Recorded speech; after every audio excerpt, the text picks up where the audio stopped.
요한이 대답하였다. 선생님, 어떤 사람이 선생님의 이름으로 귀신을 내쫓는 것을 우리가 보았습니다. 그런데 그 사람은 우리를 따르는 사람이 아니므로 우리는 그가 그런 일을 하지 못하게 막았습니다.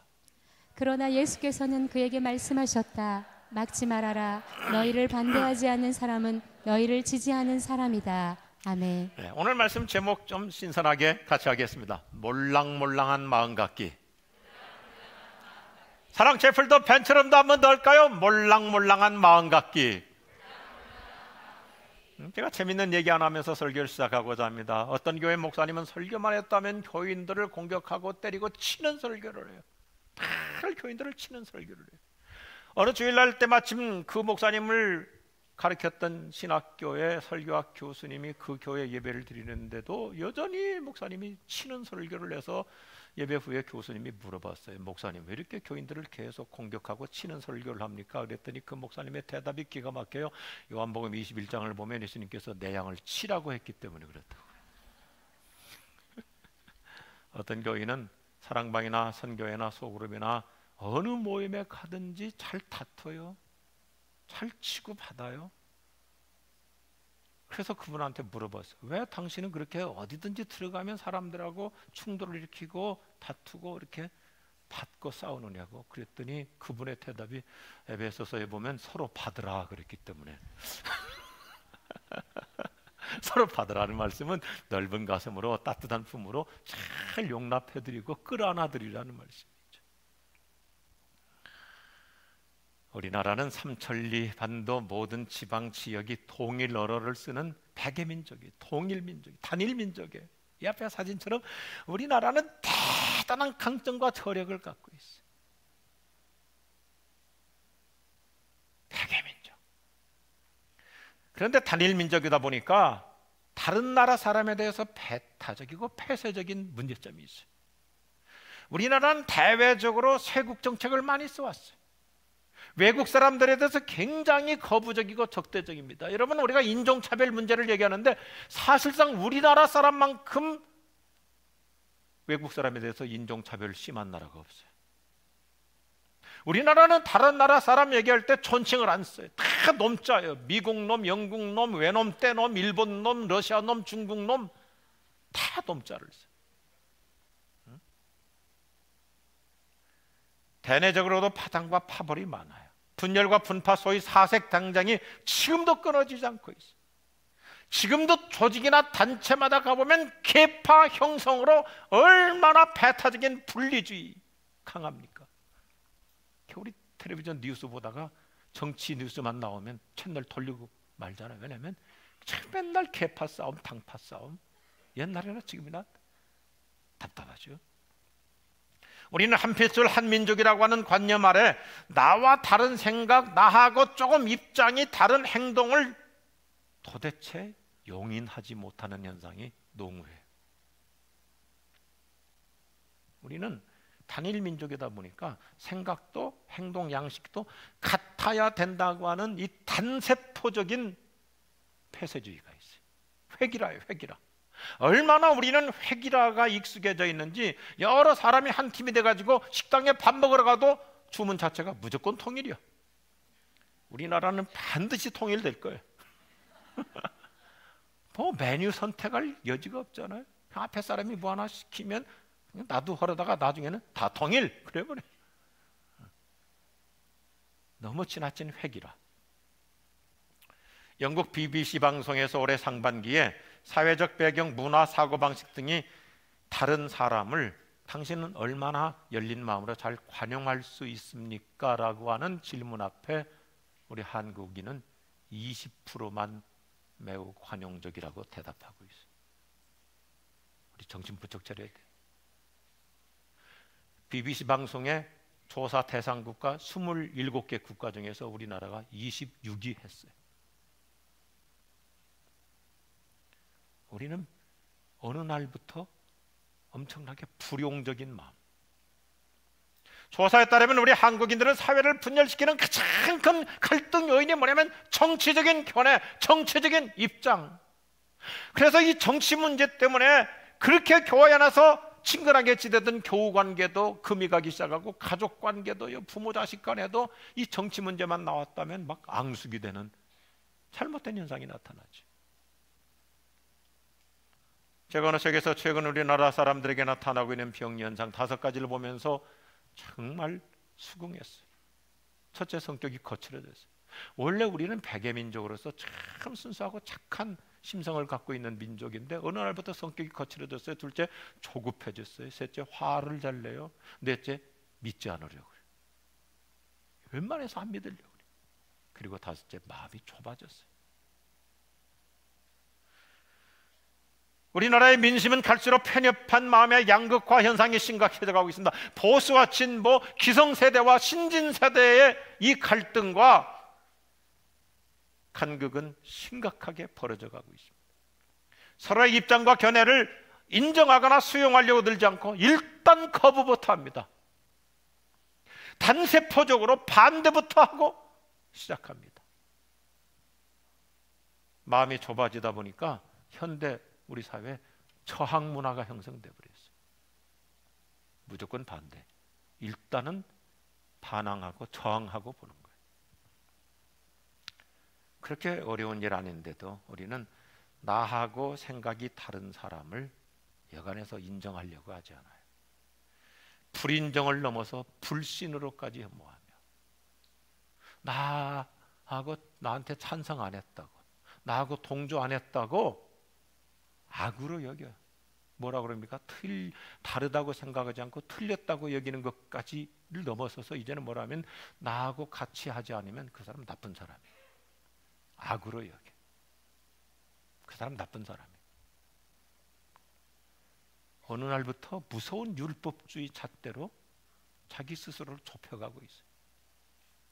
내 입장을 옹호해 주지 않았다고, 내 의견을 따라주지 않았다고, 그는 나하고 생각이 다르다 이렇게 생각하지 않고 그 사람 나쁜 사람이에요. 악으로 여기고 있는 거예요.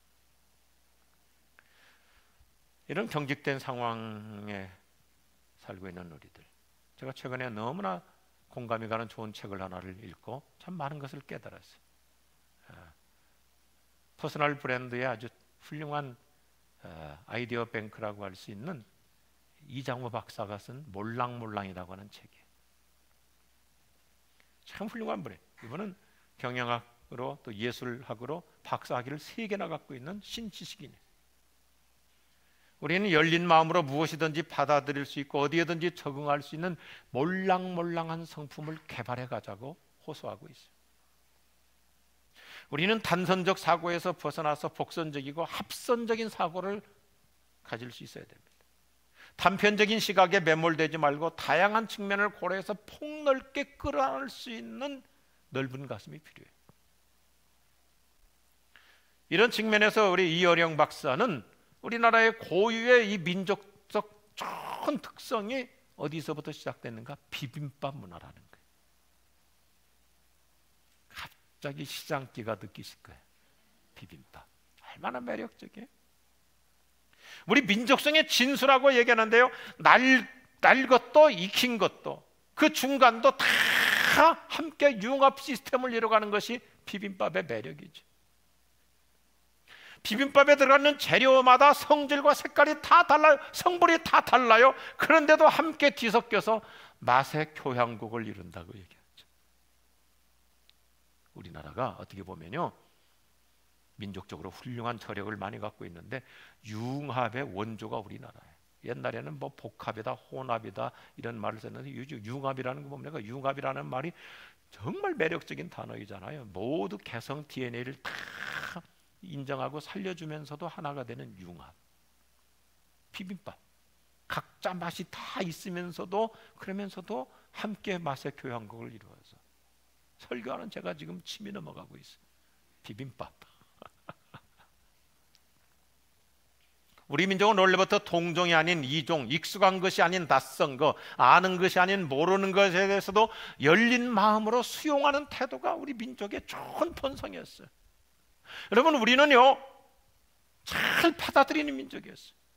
그래서 기독교가 역사가 짧은데도 우리는 얼마나 전국 강산이 복음화가 되어 있습니까? 일본은 기독교 역사가 200년 세월임에도 불구하고 한바다들이잖아요. 왜냐하면 일본 사람들은요, 겉으로 볼 때는 아리가또 뭐 소데스까 그러지만 속은 안 열어요. 겉으로만 친절하지 내면은 정말 만리장성해. 답답해요. 이번 주간에도 교토로 선교하는 우리 팀들이 있는데, 제가 교토에 가서 부흥했는데 교토에서 한 30년 선교하시는 정말 훌륭한 선교사님이 그러는데, 교토가 일본의 원래 수도잖아요. 교토 사람들이 얼마나 폐쇄적인지 교토 문화가 이렇다는 거예요. 제가 우리 손미래 박사한테, 손 박사님 우리 식사 한번 합시다. 우리 집으로 오세요. 아, 괜찮아요 목사님. 아, 우리 집으로 한번 와요. 아, 괜찮아요 목사님. 아, 우리 집에 와서 밥 먹자니까. 그럼 갈까요? 이러면 안 된다는 거예요. 일본 사람은 내가 서너 번 오라고 했다고 해 진짜 오냐? 이게 일본의 마음이라는 거예요. 끝까지 안 가야 이 사람이 다음에 관계가 이루어진대. 서너 번, 네다섯 번 오라고 했다고 가면 한 번으로 관계가 끝난대. 근데 우리는 어때요? 우리는요, 내가 어디에 초청받았어요. 그런데 가면서 내가 다른 사람까지 데리고 가. 그런데도 그 주인은 그거 다 받아주잖아요. 이게 우리나라의 열려있는 민족성이었어요. 근데 어느 날부터 우리가 이상하게 돼버렸어요. 편협해졌고 좁아졌고 편가르기를 하고. 이어령 박사는 이렇게까지 얘기해요. 우리 민족 고유의 특성 덕분에 우리나라는 디지털로그, 디지털 플러스 아날로그의 새로운 창조를 이룰 수 있었다. 그 우리나라가 전 세계적으로 IT 공화국이 된 게 우리 민족만이 갖고 있는 융합의 이 열린 마음 때문에.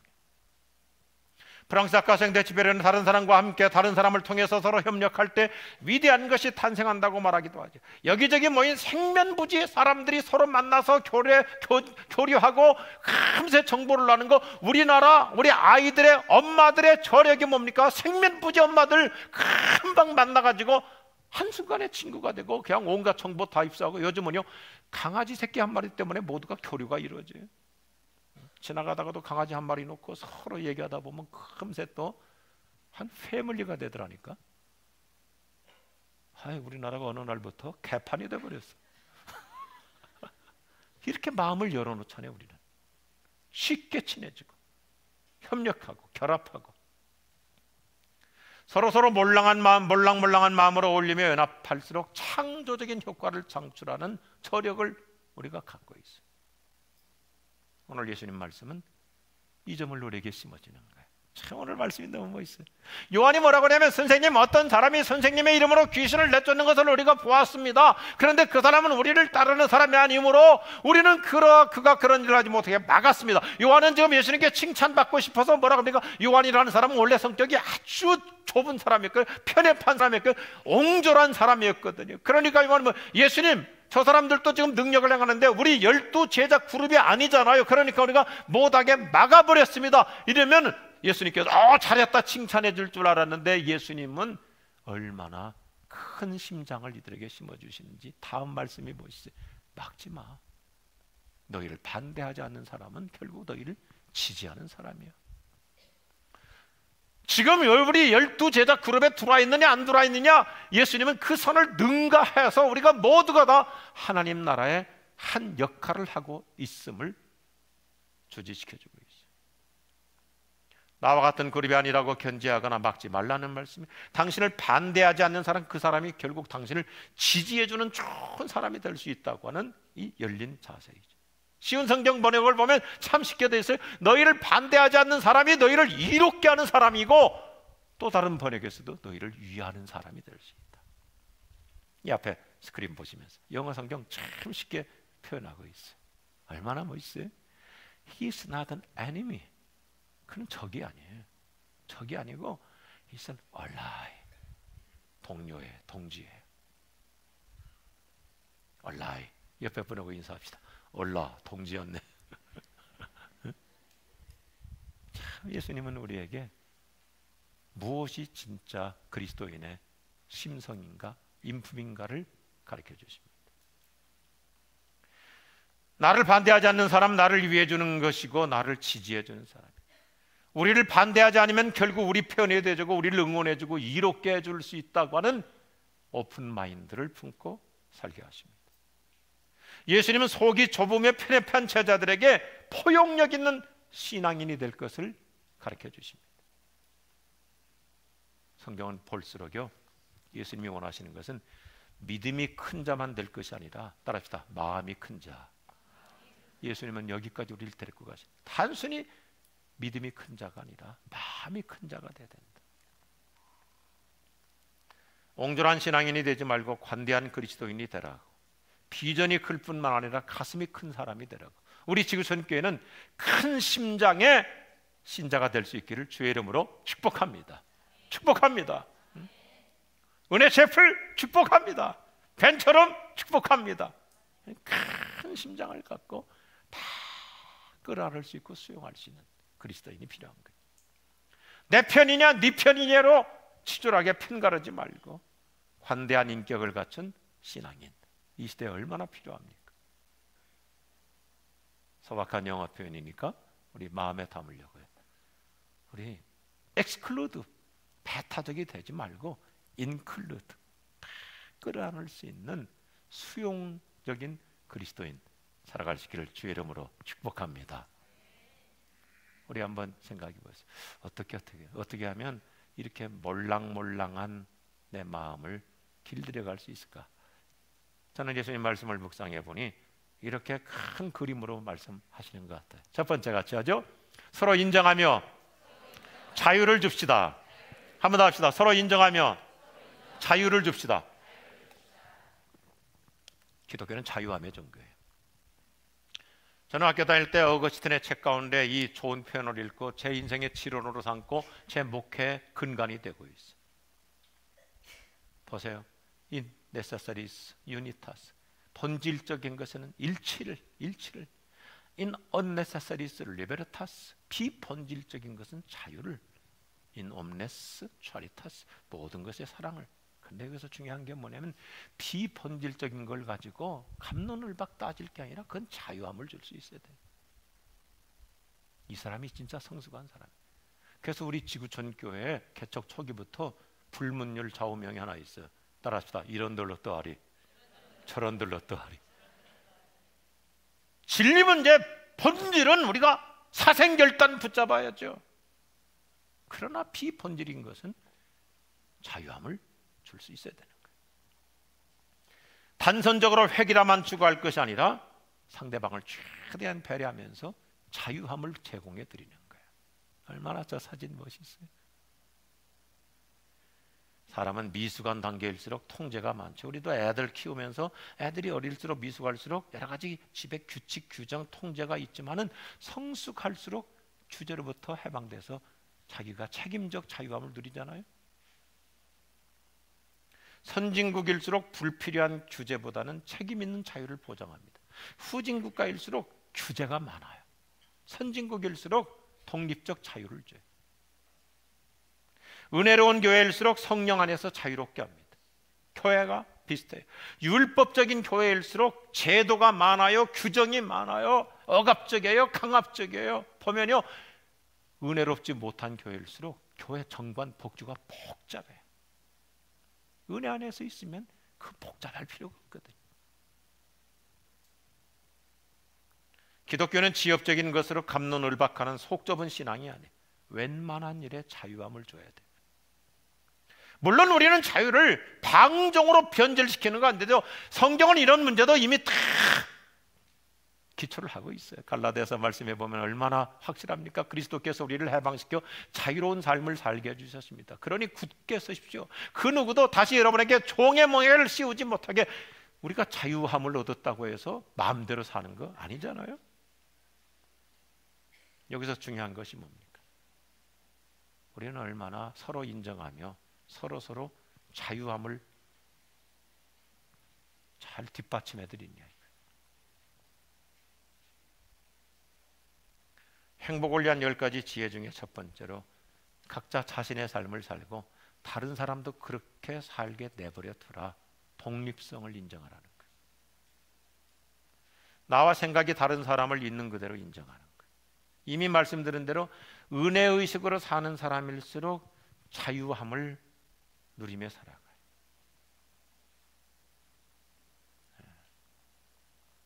인정하고 자유함을 좀 보장해 드려야 돼요. 죄송해요, 이런 표현에서. 좀 보수적인 성향을 띠고 있는 우리 교회 오래 다닌, 특별히 영성이 있다고 생각하는 권사님들 좀 자유함을 주세요.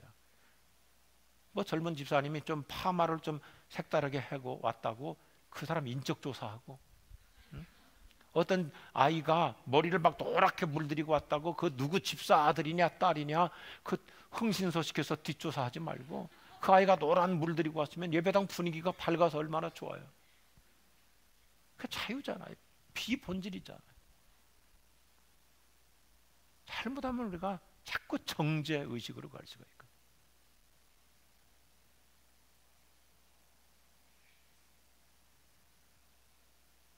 그 아까 우리 명언에, 주보 명언에 소개한 민미레터라는 분이 책에서 이런 버시는 말이에요. 참 기가 막힌 말을 해요. 우리가 펜이나 붓으로 선을 그을 때 그냥 지나가세요. 머물면 번집니다. 참 좋은 표현이에요. 보세요. 우리 옛날에 잉크 썼잖아요. 붓 쓰고 잉크로 선을 긋다가 멈추면 잉크가 쏟아져 내려서 다 번져요. 우리가 다른 사람의 태도에 대해서 너무 고정하고 멈추려고 하지 마요. 지나가다가 내 인사를 못 받을 수도 있죠. 나한테 인사를 안 할 수도 있죠. 왜 나한테 눈길을 안 줬지? 왜 나한테 인사를 안 하지? 왜 나한테 나의 인사를 안 받지? 하면서 멈춰가지고 복잡하게 해석하기 시작하면 기분이 상해지고 언짢아지고 부정적인 감정으로 내 마음 자체가 잉크 번지듯이 혼란스럽게 번지는 거예요.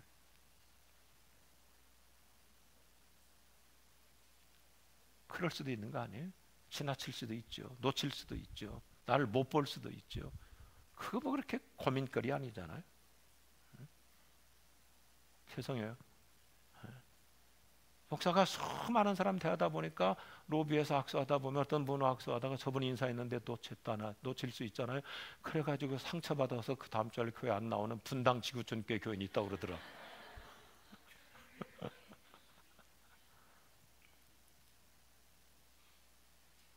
그냥 지나가야 돼. 제가 참 성경적으로 좋아해요. 기독교 신앙의 매력은 지나가기예요. 따라합시다. 지나가기. 패스오버. 6월절 신앙이에요. 보세요. 하나님께서 나의 근본적인 죄 문제, 나의 근본적인 모든 문제에 대해서 하나님이 초점을 맞추고 나에게서 집중하기 시작하면 난 못 살아요. 살아남지 못해요. 하나님이 패스해 주니까 예수님의 십자가의 보혈로 나를 통과시켜 주시니까 오늘의 내가 있는 줄로 믿으시면 아멘 하십시오. 꼬집어내고 꼬장꼬장 하나씩 다 짚고 넘어가고 사람 얼마나 힘들게 합니까? 십자가의 은혜는 지나가는 은혜. 옆에 분 서로 격려해 주십시다. 그냥 지나갑시다. 돈 꾼 거 말고.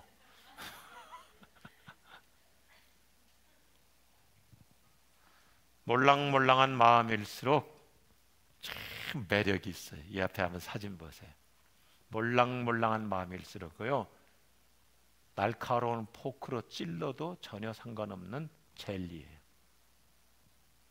저 젤리 케이크에 아무리 날카로운 포크 찔러도 젤리 손상 흔들리지 않아요. 그냥 받아들이는 거예요. 우리 어린아이들이 넘어져도 안 다치는 이유가 뭡니까? 걔들은 신체 시스템이 몰랑몰랑하니까 안 다치는 거예요. 우리 나이 드신 분들은 조심해야 돼요. 왜냐하면 넘어지면 다쳐가지고 골절되면 노인들이 대부분 건강하다가도 넘어진 후에 합병증으로 쉽게 돌아가시잖아요. 고관절부터 시작해서. 왜 노인들은 넘어지면 안 되냐면 다 뻣뻣하니까 다치잖아요. 몰랑몰랑. 이게 얼마나 매력입니까? 어떤 날카로운 공격도 열린 가슴으로 품어낼 수 있습니다. 그냥 웬만한 거 패스할 수 있고 자유할 수 있고. 오늘 이 아침에 요즘 여러 가지로 날카로워진 이 세대 속에서 나의 마음은 얼마나 몰랑몰랑한 것 같습니까? 두 번째 같이 하죠. 서로 인정하며 존중합시다. 우리는 서로 틀린 게 아니라 다를 뿐입니다. 그러니까 서로 존중해 줘야 되는 거예요. 인간관계에서 존중이라고 하는 것은 최고의 덕목 중 하나이죠. 서로 밥 먹고 질시 경쟁과 시샘의 대상이 아니라 우리는 이 앞에 아름다운 그림처럼 서로 존중과 존경의 대상이에요. 오늘 예수님 말씀을 보면 예수님 제자들을 잘 가르쳐주고 있어요. 제자들은 여차하면 편가르기, 제자들은 굉장히 그 아웅다웅 잘했어요. 치졸했어요. 그래서 서로 편가르기 하고 베드로파, 무슨 파, 아볼로파, 나중에도 보면 고린도 교회를 보면 교회 파가 많아요. 바울파, 게바파, 에드로파, 베드로파, 또 뭐 무슨 파 그래갖고 나중에는 보면요 용산구 청파동도 있어요. 대파, 양파, 쪽파, 청파 뭐 다 있어요. 저는 우리 교회는 다 예수 안에서 서로 인정하고 서로 존중해드리는 건강한 공동체가 되기를 바랍니다. 서로 지지해주고 서로 끌어안아주고 서로 받쳐주고 응원해주는 관계. 오늘 이 말씀 어떻게 보면 요즘 우리 한국인에게 명심보감이라고 할 수 있어요. 얼마나 귀한 말씀이에요. 너희를 반대하지 않는 사람은 너희를 이롭게 하는 사람이다. 애님이 적이 아니라 얼라이 동지다, 친구다 이거예요. 생각해 보십시오. 저부터 조심해야 되는 게요. 목사인 저부터 해당 사항이 많거든요. 율법적으로 살수록 적이 많아져요. 내 마음에 안 차고 싫어지고 틀린 건데 다른 건데 틀렸다고 생각하니까 나중에 아까 말씀드린 것처럼 나쁘다고 생각하고 율법적으로 살수록 적이 많아져. 근데 은혜 안에서 살수록 복음적으로 살수록 친구가 많아져. 품을 수 있고 끌어안을 수 있고 결국은 존중해 주니까 편가르기를 하지 않아요. 로마서 16장 7절을 보면 사도 바울은 교회에서 열심히 헌신하시는 분들을 존중해요. 바울의 훌륭한 점이 뭐냐면 누구든지 존중해, 인정하고 존중해요. 참 바울 멋있어요. 제가 이번 주 토요일부터 토세 때마다 자기 브랜드 만들어가기 성경을 통해서 참 많이 나오더라고요. 각자가 자기 아름다운 자기 나름대로의 브랜드를 만들어갈 수 있어. 토요일날 꼭들 나오세요. 근데 사도 바울에게서 제가 너무너무 더 훌륭한 점을 갈수록 느끼는 게 뭐냐면 바울은 자기보다 훨씬 밑에 사람도 아래 사람도 훨씬 연하의 사람한테도 최대한 좋은 수식어를 붙여서 그를 존중해줘요. 존중해줘요. 디모데 같은 사람은 자기 아들이라고 그러잖아요. 아들뻘인데도 내 형제 디모데. 최대한. 그리고 바울이 누군가를 얘기할 때는 그냥 이름만 거명하지 않아요. 꼭 수식어를 붙여서 그분을 최대한 존중해줘요. 예를 들어서 뭐 그냥 강윤희 집사님 그러지 않고 아주 충성스러운 강윤희 집사님, 아주 신실한 강윤희 집사님, 아멘 할 때까지 아주 예쁜 강윤희 집사님. 나는 이런 소리 듣고 점심 때 가만 안 있어. 그렇잖아요. 그게 존중이죠. 그냥 바울은 어디를 보든지 이번 주 토세부터 제가 조목조목 얘기할 테니까 자기 브랜드가 저절로 이렇게 잘 만들어질 거예요. 바울은 누구를 부르든지 웬만하면 그냥 부르지 않고 그 앞에 꼭 존중하고 싶은 수식어를 붙여요. 우리는 어떤가 하는 것이죠. 그래서 예수님께서는 제자들에게 폭넓은 마음, 제자들은 뭐라고 그래요? 예수님, 우리 12사도 그룹에 들어오지 않았는데 저 사람들 지금 뭐 병도 고치고 사역도 하지만은 저 사람들은 우리 12사도 그룹에, 아주 권위적이죠, 사도 그룹에 들어오지도 않았는데 저분들 활동하면 안 되죠? 나가버렸습니다. 예수님께서는 아니다 이거예요. 그들도 다 주님의 이름으로 사역을 하고 있으니 인정하고 존중해드리라. 저는 목사로서 우리 교회 안에 이런 분들이 많아요. 안수집사 계열에 못 들어갔습니다. 권사회에도 아직 안 들어갔습니다. 장로 대열에 못 들어갔습니다. 그런데도 일편단심 초지일관 한지에서 자기 위치 지키면서 열심히 헌신하신 분들 다 내려놓고 마음 비우고 봉사하시는 분들, 이런 분들을 성경은 존중해드리라 이거예요. 아멘 하십시오. 그분들이 더 큰 분이에요. 존경받아야 되는 거예요. 그래서 사도 바울은 고린도전서 16장 18절에서도 이렇게 우리에게 당부하는 거예요. 너희는 이런 사람들, 훌륭하게 헌신하고 있는, 묵묵히 봉사하고 있는 분들을 따라합시다, 알아주어라. 인정해드리라는 겁니다. 높이 평가해드리라는 것입니다.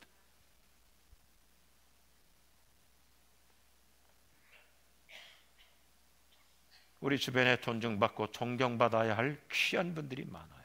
영국의 성경학자 매튜 헬리는 이 말씀을 좀 더 쉽게 풀어서 인정하고 존중해 주라. 따라합시다. 그들은 그의 선한 직분 때문에 대접받을 자격이 있다. 아멘 하시기 바랍니다. 대우받을 자격이 있다는 것입니다. 대우해드려야 되는 거예요. 소홀히 여겨서는 안 돼. 저는 목회자로서 어떨 때는 죄송할 때가 있고 정신 번쩍 차려야 되거든요. 뭐냐면 저분은 마땅히 저 위치에서 당연히 일해야 될 사람으로 내가 그렇게 판단하면 안 되는 거예요.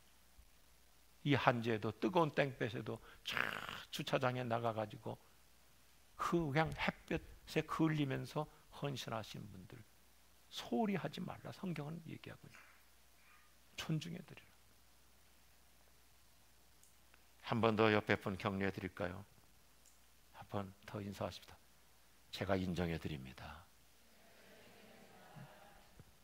한자 고사성어의 괄목상대라고 하는 말이죠. 괄목상대, 눈을 비비고 마주 본다는 문자 뜻인데, 다른 사람의 성취나 업적을 눈을 비비고 잘 보아서 존중하는 자세로 살아가라고 하는 덕성을 말합니다.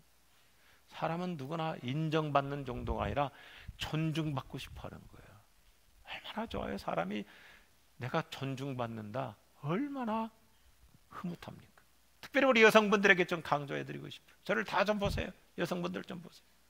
우리 남자라고 하는 존재는 집에서 식구들로부터, 가까운 사람으로부터 인정받고 존중받으면요, 목숨 걸고 자기 사명 저렇게 다 하는 거예요.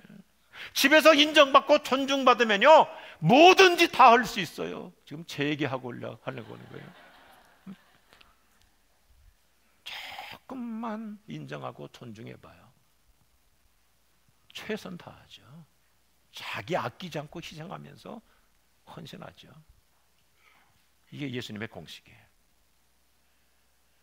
우리는 서로의 생각, 의견, 말, 행동, 수고, 업적을 최대한 존중해 드리는 만큼 결국 나 자신이 존중받을 줄로 믿습니다.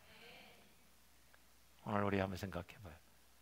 요즘 내 마음이 얼마나 몰랑몰랑한 것 같습니까? 저 앞에 아름다운 그림처럼 우리 예수님은 우리 마음이 몰랑몰랑한 옥토 마음이 되기를 원하십니다. 기도하십시다.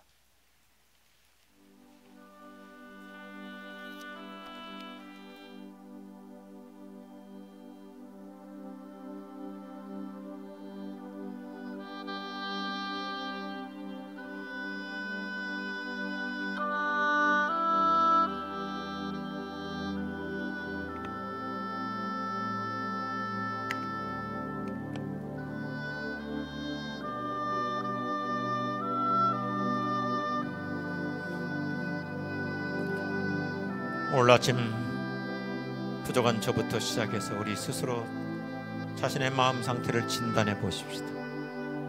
내 마음이, 내 성품이 여전히 몰랑몰랑한지, 아니면 어느 날부터 딱딱하게 굳어져서 이상하게 편가르게 하고 사나워졌고 좁아지지는 않았는지. 하나님, 제 마음 다시 어린아이처럼 몰랑몰랑, 저 부드러운 밭의 흙처럼 몰랑몰랑한 옥토 마음 빚어가겠습니다. 주님 도와주십시오. 기도하십시다. 하나님이여, 남편으로서, 아버지로서, 엄마로서, 아내로서, 그리고 교회 안에서의 한 그리스도인으로서, 사회에 나가서 엄연한 한 사람의 인간으로서 우리의 마음이 예수님 마음으로 몰랑몰랑 부드러워지기를 원합니다. 넓어지기를 원합니다. 자유하는 마음을 주시옵소서. 존중할 수 있는 너그러운 마음, 큰 마음 주시옵소서. 하나님, 사나워질까 두려워하는 마음 주시옵시고, 굳어질까 긴장하는 마음 주옵시고, 정말 모두를 끌어안을 수 있고 상대방을 최대한 자유함으로 배려해드리고 높이 존중해드릴 수 있는 이 아름다운 마음, 몰랑몰랑한 성품으로 우리를 빚어주시고 도와주시옵소서. 예수님 이름으로 기도드립니다. 아멘. 다 일어나실까요? 다 일어나셔서 우리 옆에 분들에게 서로 인사하겠습니다. 몰랑몰랑하십니다. 기쁨으로 찬양하십시다. 네. 오 자유, 오 자유, 나는 자유하리라.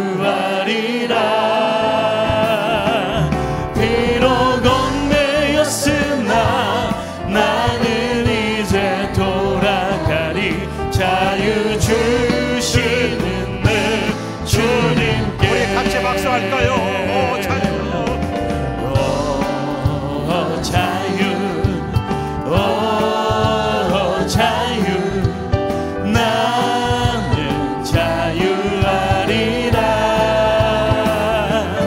비록 얽매였으나 나는 이제 돌아가니.